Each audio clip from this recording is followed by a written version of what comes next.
Hey friends, this is me, Josh Kleinfeld. I'm recording this from my office at Stowe Meadow Church of the Nazarene.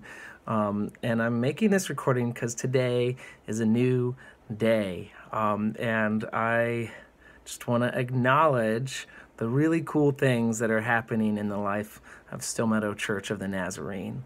But first, I want to say thanks to God for being the author and perfecter of our faith, for being the one who inspires me and drives me and motivates me and changes hearts and lives, and for giving us the example of his son, Jesus Christ, to show us what love really looks like, willing to die for anybody and everybody. And I just want to thank him for being that kind of God. And I want to say thank you to Stowe Meadow for the vote of confidence that you showed yesterday in my leadership. And I just want to say thank you for that. And I also want to say thank you for the last 15 years that you have invested in me and my family and partnered with me in ministry.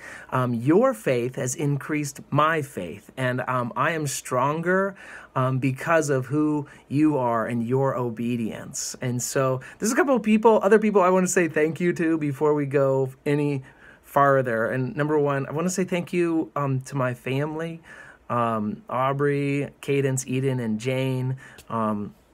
You mean the world to me, and I'm incredibly overwhelmed with gratitude for you. And this world is a bright place with you in it, and I love being in it with you.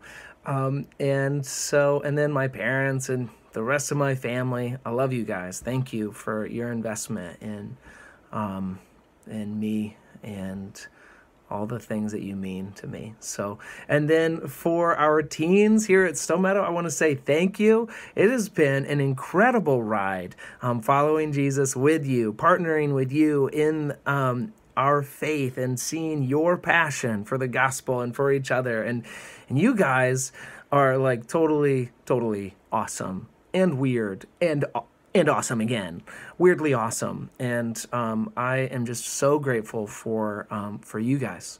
And for youth workers, it has been really an honor and privilege to partner with you in ministering to the youth. And so I thank you for your time that you've given, and for your care and the passion that you've shown. And for the families, I love watching you invest in your kids and teaching them to show God's love to their friends and on their sports team and in this world.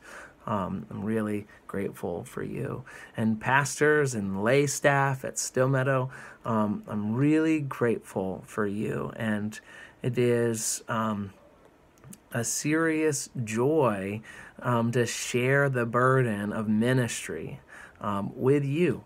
And I want to say thank you to the board for guiding our church through this process, through this transition process, and then ultimately bringing me and Aubrey in for that interview. And that night that we met, I just will always look back on that night as a night where God showed up in a real way. And I'm just really thankful for your obedience to him and your leadership of our church.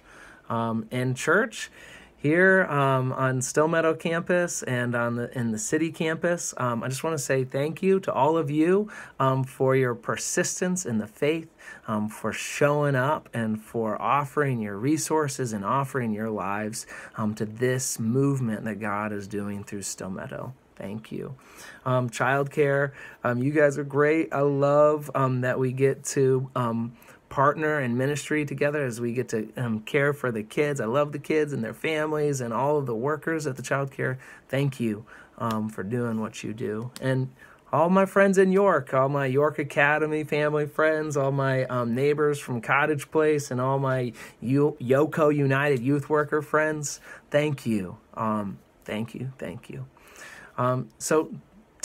I just want to say I am really looking forward with great anticipation, so much hope to the process of what God is going to do in the life of Stowe Meadow as he transforms our hearts, and he renews our minds, as he redeems our actions, and as he restores our world and revives our church. And I'm looking forward to being a part of that with you, not just me, with you, us. I'm looking forward to being a part of God's work, transformative, renewing, redeeming, restoring, reviving work with you.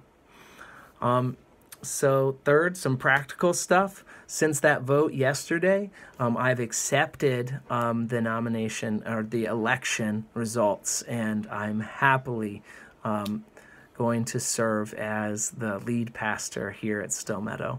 But I've been serving as family pastor for a while. And so what does that mean? Well, on the next 3 weeks, I will be discharging the duties for youth ministry and trusting our youth workers to carry on the mission of youth ministry here at Stillmeadow. And I am so thankful for the people that that God has put into place here at Stillmeadow. And I'm really looking forward to how God is going to continue to work in the life of Remix and Stew and Mission Week and Excursion and Camp in this next chapter. God is not done working in youth ministry at Stillmeadow. And so also you can pray for me because we're going to start our search for our next youth pastor. And so you can pray for me and whoever that's going to be next. And so also want to tell you on March 11th, we're going to have an installation service. Essentially, that's a way of saying it's a new day for us at Stillmeadow, and it's a way to look ahead to what God is going to do and to ask Him to bless this next phase of the life of Stillmeadow. And I invite you to participate in that. That's March 11th at 4 p.m. And immediately after that, I'm going to go on a 2-week sabbatical. What is a sabbatical? Well, it's a time where I am going to take to pray, to examine my own heart and make sure that I'm living to please God and living to follow His direction and orienting my life around His love and His suffering and His grace that He offers to other people. 2, I'm going to use it to write sermons, to prepare a sermon series, if you will, to study the scriptures and to see what God is wanting to say to us as a people. And then number 3, I'm also going to be strategizing, like how should we structure ourselves as a church to disciple in the best possible way? So I'll be doing that on my sabbatical for 2 weeks. And you know, Jesus, after He was baptized, He actually went into the desert to be tested for 40 days. I'm not doing this for 40 days, but I do want to be like Jesus. And so when He transitioned from life before ministry into ministry, He had that time set aside, and that's kind of why I'm also doing that. Then my first sermon will be my first sermon as lead pastor will be March 25th on Palm Sunday, and we'd love to have you. We would love to have you as a part of that Sunday.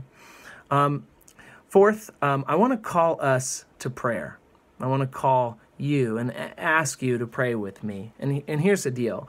Throughout the history of the people of God, whenever they were moving into a new stage of life, a new phase, whenever they were transitioning, they would have a time of consecration. And consecration is a cool word that means this: to dedicate your life to the work of God. So when the people were moving from the desert into the promised land, they had a time of consecration. When the early church was getting ready to spread the news about Jesus, they had this time of consecration where they were praying in the upper room. And so I'm calling you to join me in prayer.